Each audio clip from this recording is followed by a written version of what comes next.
Bilang isang pageant fan and nagva-vlog din about pageants, I would like to say na medyo tinamaan din ako sa statement na 'to 'no, na call out ang isang kilalang pageant vlogger.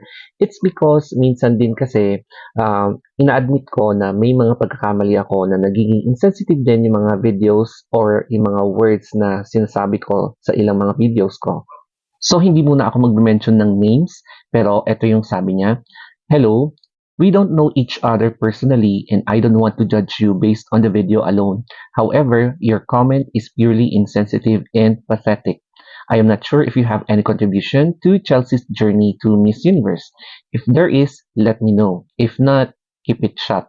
With a little respect from someone who worked very hard with Chelsea's team." So, kilala niyo naman na kung sino itong team na 'to na kinall out ang isang pageant vlogger. I believe etong statement na 'to ay lumutang